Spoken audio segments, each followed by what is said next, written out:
I studied biology at one point. I was doing naturopathy, and yeah, it was when I was not as, I was sort of puffed out a bit, puffed out of the nose. It interests me how your body sort of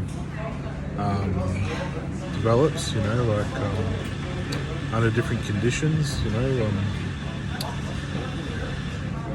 I think not having a sex life is just the worst thing you can go through, but just for everyday life, it's pretty bad because you just don't look yourself. You feel yourself inside, this tall, thin, sort of sexy person, but you sort of got all this dick swelling, like where you haven't developed properly. Your body's all compensating. So you get the tummy, and because I used to go to Confest, which is a nudist camp, and I used to go to I used to do biology. I used to do all sorts of stuff, and I don't really feel ashamed of the body. I just think it's something beautiful, and no matter what you look like, it's a beautiful sort of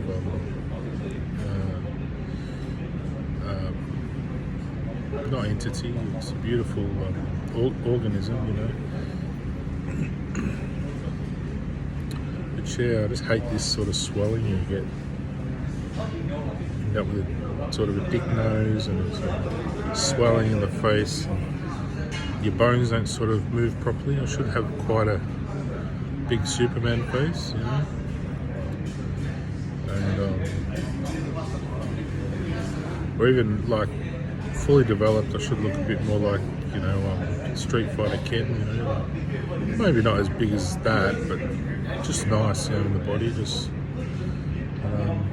still waiting to meet my wife, or the girl to sort of groom me into the man I need to be. Sounds shocking, doesn't it? But I still feel like this beautiful, happy, fun, charismatic person, but on the outside I feel like a swollen dick. I'd love to just fall in love and have all that go the way it should be, I believe you can recover. I think it's not an illness, it's just being out of form, and when you get back into form, you're like, all this swelling goes down, and you sort of, you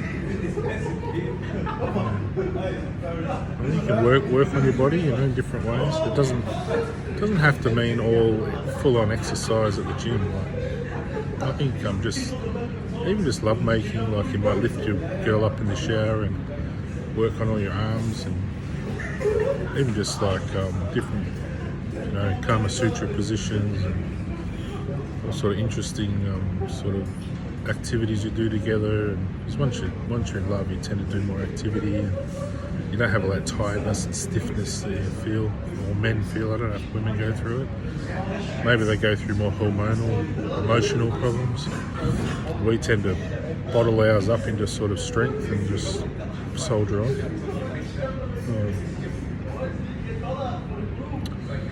Maybe women do that as well, but just generalising, all different. But that interests me, like studying biology, seeing how proteins develop, and different processes in the cell growth and division, and I don't see anything in the body as bad. It's all good, but it's just, we should have a partner. We should feel married to a community and have our wife, and even several lovers, other lovers in your life that take you places. And maybe you want to go overseas, your wife wants to stay home with the kids, you might want to go overseas with a friend and make love on the journey. I don't see anything wrong with that. I'm not ashamed of sex. I don't know why people are so ashamed. Maybe it's a mechanism to stop people having so many kids or something with strangers, but I don't see any problem with that either. If you have a child, it's still love, as long as you're in their life and you admit that you're the father. Anyway, that's just how I see life. I see life as trust. Once you're with your partner, you tell her what you're up to. You don't just sneak around. Maybe you have like a secretary you might sleep with and not tell your wife. It's just part of your covenant in business, business life and your home life, maybe it's different. I don't know.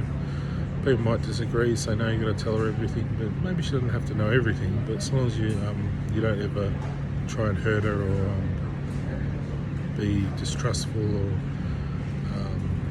manipulate her or anything like that. As long as you're honest, and if she ever asks, then you tell her. But I think if you sleep with your secretary or something, it's just part of play. Really, you're just playing. We're all big kids, really playing in this tiny. We're all tiny in this huge world. It's enormous. All these tiny little children really running around, really playing this game, whatever it is. You don't touch little kids, but you just you're a child to the greater good, the greater God, whatever. And, you're a child in God's eyes, whatever that is, whatever God is, your greater power. You're this little innocent little being,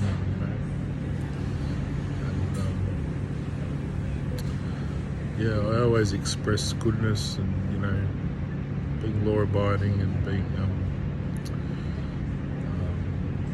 compassionate and friendly. I like being friendly to people who are friendly to me.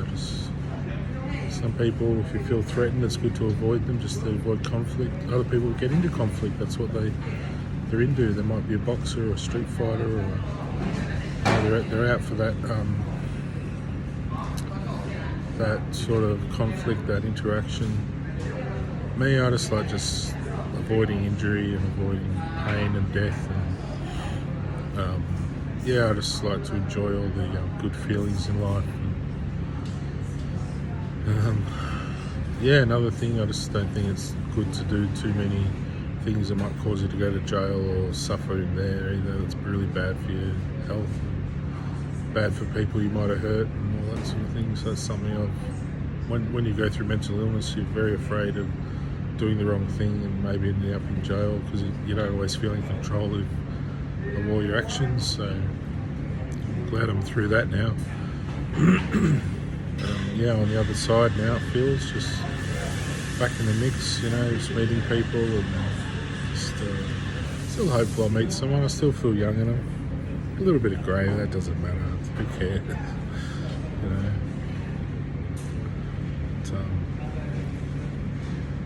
I feel hopeful. I had a good morning. Fell over nearly on the bus and into someone because it just took off suddenly, and I was going to sit down. Just as I was sitting down, it went boom. Oh my God, they should look through the mirror, at least make sure you're all seated before they take off. I'll just put an apple core in the bin, We fell over this poor guy. I hate that when you're on the bus and everyone doesn't talk to each other. You see people you'd like to be friends with and you never see them again. I hate that feeling. It'd be nice if we're all more compassionate and friendly to each other, I think. Genuinely, not to manipulate or fuck people over, just try and take advantage of them, but just be friendly, and you might meet people on the way. We're all on a journey. You got to meet people on the way. Imagine, like a movie like Willow, if on the way they never made friends and they just ignored each other, and Mad Mardigan got left behind, and it wouldn't be a good story then, would it? I think it's good to just be friendly and take people with you along the way. It doesn't matter what you look like or what race you are or what sex or gender. As long as you're all on the same side, the same. You're all sort of willing to make sacrifices to make life a peaceful, pleasant, happy, loving, tranquil environment. I think it should be tranquil, and things always upset the noise, but it shouldn't remain. It shouldn't be all the time. I think you have a bit of noise, you party, then you have a rest, and quietens down. You get a bit of sleep. It doesn't have to always be party mode. Others will disagree. No, it's always got to be a party. You always got to be up. You always got to be doing shit. Not everyone can do that, I don't think. You have time to let your brain rest, you know, especially overnight. You've got to be able to switch off. Let all your cells regenerate. If they're constantly being worked, they won't regenerate properly. Well, they will eventually, but you'll be really tired. Not everyone's the same, can do the same things, you know. You've got to allow for it. Everyone's sort of capabilities and stuff, you know. Be considerate, I suppose that is, you know? Especially when the world's in a bit of a crisis, as it is at the moment. It may not look like it in Melbourne, you know, everything seems pretty calm, but around the rest of the world there's a lot of crisis. The more good you can do in the peaceful areas, the more it spreads to the more conflicted areas. So they get a chance to settle down, you know, because we're one big entity, Earth, and we've got to all take care of each other. And the more we can be in love and be peaceful and happy and friendly and enjoy each other's company and just find what matters, you know, the less conflict and less pain and hurt and death we have to go through, you know. I believe in a perfectly happy married world. We could all live forever because the power of heaven would provide the answers, you know, to those questions. You know, what happens when we die? It doesn't happen when you're in conflict because you don't live long enough to find those answers. You've got to live a long time to find those answers, you know. It's wisdom, and you don't just learn it all when you're in your teens. You might be a triple so whatever someone lives like to 300, they might only learn it at age 300 or something. You know?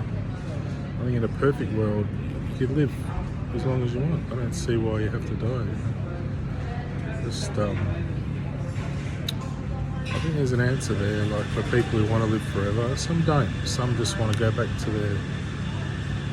their water hole and regenerate or rebirth, and come back again in whatever form. And,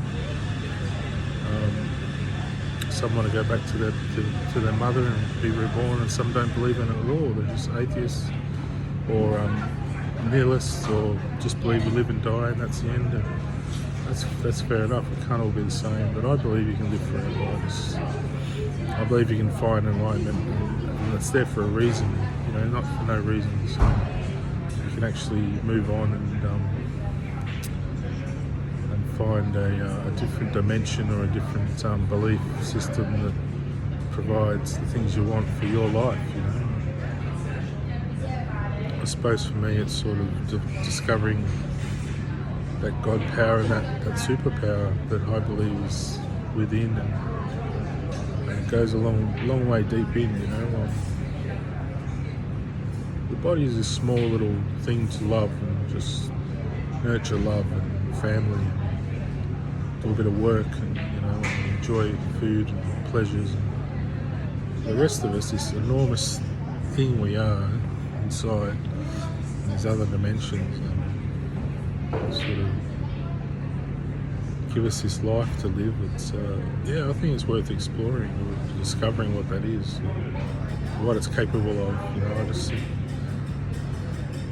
you don't deliberately go out to jump off buildings or take spider venom, or you know, to become a Spider-Man or something. You just love people, and you just find what's within you, what's in your heart, and I think the world, when it knows that, it provides the rest of the answers. You know, heaven comes to earth, and it gives you those insights and those inspirations to propel you to the next phase of evolution of humanity. I think you get to a certain point, things become a bit stale.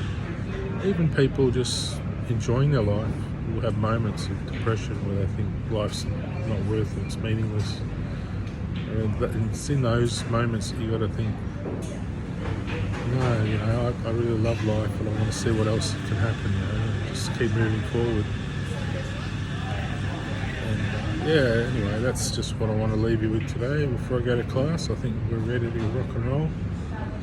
And maybe I'll meet someone today, who knows, a friend, or maybe meet a girlfriend on the way home. Or, I don't know, I'm always open to anywhere I go. You know, I'd rather go to a club with a girlfriend than go to a girlfriend to meet a go to a club to meet a girlfriend. You know, I'd rather go with my girlfriend to a club and just enjoy dancing together than feel like a desperate single person at a club surrounded by pretty girls and not really know anyone there. You know. I never like going to the movies or clubs or pubs by myself. Always felt you just go with your friends and family or your girlfriend and your kids. Enjoy your time at places, but that's just how I feel. If I go out desperate looking for someone at a club, I don't know, it doesn't feel right. You know? Anyway, I'll leave that with you. If anyone watches this, I don't know, maybe mum and dad. I might watch it. See ya. Peace out. Ken Wheeler, over and out. When I'm married, I might change my name to Ken Wheeler. I think it's a good name. If I meet a girl like Barbie, if not, it's alright. Alright, see ya.